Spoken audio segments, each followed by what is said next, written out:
இயேசுவின் நாமத்தினாலே ஆரோக்கியமான செய்தியின் நேரம் என்ற இந்த நிகழ்ச்சியோடு இணைந்திருக்கிற அன்பான தேவ பிள்ளைகள் யாவருக்கும் இயேசு நடத்தி காட்டுவார் ஊழியத்தின் சார்பாக எங்கள் அன்பின் வாழ்த்துக்களை தெரிவித்துக் கொள்கிறோம். தேவ பிள்ளைகளை, இந்த நாளிலும் நம் கர்த்தருடைய வார்த்தையை தியானிப்பதற்கு முன்பாக நம்மை அர்ப்பணித்து கர்த்தருடைய வார்த்தைக்கு நேராய் கடந்து செல்லலாம்.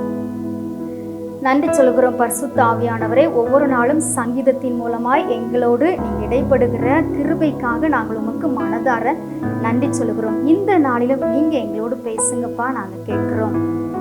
ஹல்லேலூயா. பெராக்காவில் கூடுவோம், கர்த்தர் நல்லவர் என்று பாடுவோம் பாடுவோம். பெராக்காவில் கூடுவோம், கர்த்தர் நல்லவர் என்று பாடுவோம் பாடுவோம். எதிரியை முறியடித்தார் பாடுவோம், இதுவரை உதவி செய்தார் பாடுவோம். எதிரியை முறியடித்தார் பாடுவோம், இதுவரை உதவி செய்தார் பாடுவோம். இதுவரை உதவி செய்தார் பாடுவோம். இயேசுவின் நாமத்தில் ஜெபிக்கிறோம் எங்கள் நல்ல பிதாவே. ஆமென் ஆமென். இந்த நாளிலும் தேவனுடைய பிள்ளைகளை நாம் எடுத்துக்கொண்ட வேத வசனம் சங்கீதம் 64. சத்தியத்தின் நிமித்தம் ஏற்றும்படியாக உமக்கு பயந்து நடக்கிறவர்களுக்கு ஒரு கொடியை கொடுத்தீர். ஆமென். தேவ பிள்ளைகளே, ஒவ்வொரு சங்கீதத்தின் மூலமும் ஆண்டவர் கிருபையாய் நம்மோடு கூட இடைப்பட்டு கொண்டிருக்கிறார். நமக்கு ஆறுதலை கொடுக்கிறார், நம்பிக்கையை கொடுக்கிறார். அதற்காக நாம் ஆண்டவருக்கு நன்றி சொல்ல வேண்டும். உண்மையான தேவ பிள்ளைகள் ஒவ்வொருவருக்குமே கண்டிப்பாக இந்த உலகத்திலே வாழ்கிற ஒவ்வொரு நாளும் வெற்றியின் நாள் தான் தேவ பிள்ளைகளே. தோல்வி என்பது உண்மையான தேவ பிள்ளைகளுக்கு கிடையாது. இந்த சங்கீதத்தின் தலைப்பிலே தான் எந்தெந்த ராஜாக்களோடு யுத்தம் பண்ணினோம் என்று சொல்லி தாவீது ராஜா தெளிவாக குறிப்பிடுகிறார்.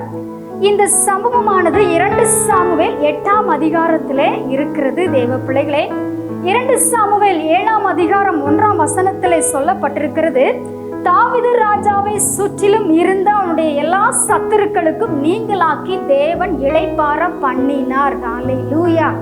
பாருங்கள், அந்த இளைப்பாறுதலை முழுமையாக அனுபவிப்பதற்கு முன்பாகவே பக்கத்து தேசத்து ராஜாக்கள் என்ன பண்றாங்க? யுத்தத்துக்கு அன்றைக்கு வருகிறார்கள். அதைத்தான் தாவீது ராஜா தெளிவாக சொல்லுகிறார், உமது ஜனங்களுக்கு கடினமான காரியத்தை காண்பித்தீர் என்று சொல்லி. யுத்தம் என்பது ஒரு மோசமான ஒரு விஷயம் தேவ பிள்ளைகளே.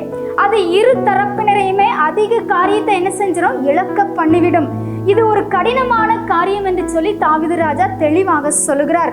2 சாமுவேல் 8ஆம் அதிகாரம் 14ஆம் வசனத்திலே சொல்லப்பட்டிருக்கிறது, தாவீது போன இடங்களில் எல்லாம் கர்த்தர் அவனை காப்பாற்றினார். ஹல்லேலூயா.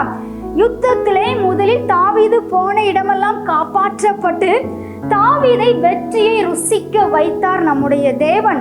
தமக்கு பயந்து நடக்கிறவர்களுக்கு அவர் ஒரு கொடியை கொடுத்தார். அதுதான் வெற்றியின் கொடி. ஹல்லேலூயா. இன்றைக்கும் நீங்க தேவனுக்கு பயந்து நடக்கிற பிள்ளைகளா இருந்தால் நீங்க கைட்டு செய்கிற ஒவ்வொரு காரியத்திலும் கண்டிப்பாக வெற்றி தான் இருக்கும், தோல்வி என்பது இருக்காது. தேவ பிள்ளைகளே, நாமும் தேவனுடைய கிருபையினாலே சந்தோஷமாக இளைப்பாறுதலாக இருக்கிறோம் என்று சொல்லி நினைக்கும் போதே அறியாத அநேகரை வைத்து பல பிரச்சனைகள் நம்முடைய வாழ்க்கையிலே வரலாம். நாம் அதை நினைத்து கலங்க வேண்டாம் தேவ பிள்ளைகளே.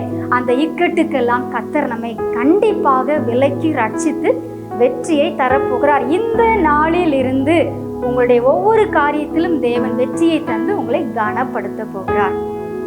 நன்றி சொல்கிறோம் பரிசுத்த ஆவியானவரே. எங்களோடு கூட நீங்க இடைப்பட்ட இந்த அன்பான சத்தியமான வார்த்தைக்காய் நன்றி. உங்களுடைய பிள்ளைகள் வாழ்க்கையிலே நீங்க வெற்றியை கொடுத்து உங்க பிள்ளைகளை கனப்படுத்த போவதற்காக நாங்கள் உமக்கு மனதார நன்றி சொல்கிறோம். உங்களுடைய பிள்ளைகளும் உமக்கு பயந்து நடக்க, குடும்பமாய் உமக்கு பயந்து நடக்க கிருபை தாரும். இயேசுவின் நாமத்தில் ஜெபிக்கிறோம் எங்கள் நல்ல பிதாவே.